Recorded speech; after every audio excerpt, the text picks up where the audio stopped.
So for you that are renting or actually are renting, the landlord renting, and you include a refrigerator, make sure that once a year when they move out and what have you, that you clean the coils in this. And these are like $10 for the brush.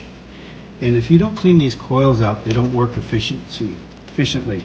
So it's, you gotta take the back off and brush the coils. Sometimes it's up in front, right where your cover is on the bottom.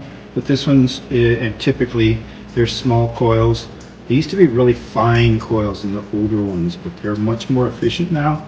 So just brush them out, stick this brush in there, and you'll see all the dust come out.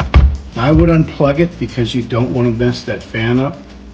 And then you can run this brush around and use a little vacuum to pull everything out. And it looked like not much dust is coming out, but it's incredible. All these clogged, they ruin the efficiency of your refrigerator. And be gentle when you're putting them in. It's not real forgiving if you're not careful. Okay. Important point I didn't think about telling you guys that some refrigerators have vents. They used to have vents out the back, but when you press it against the wall, it clogs it and allows you not to be able to get free running air. So this refrigerator has vents down below, and there's a gap enough here to where it can breathe. And this was just all dumped up. So make sure you go and look for those vents and clean them out. The refrigerator will love you for it, and you'll run a lot longer, because that's to work twice as hard if it's clogged.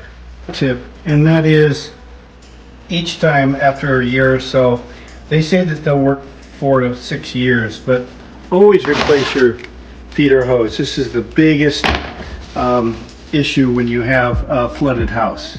And spend the extra money, $10 more, and it comes with a automatic burst shut off.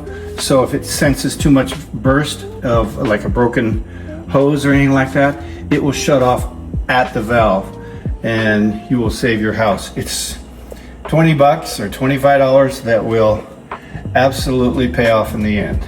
So don't skimp, spend the money, do it right. One more tidbit of information. Always hang the hose so it's not drooping down, and so it can actually get stuck under the refrigerator and get pinched. And this goes the same with a stove or washer dryer. Just make sure you hang the hose. It's okay to hang it from the electrical outlet wire, just the AC wire. It's not going to hurt anything. Don't get it too close to the plug, but this works well. And use a 1/2 inch on these 3/8. Almost all of these are 3/8 now. If you get any other, you may want to convert it. But remember, do not tighten these too tight. They're called a compression fit for a reason. So just get it, snug. But if you go too far, you'll burst the rubber and it'll leak on you.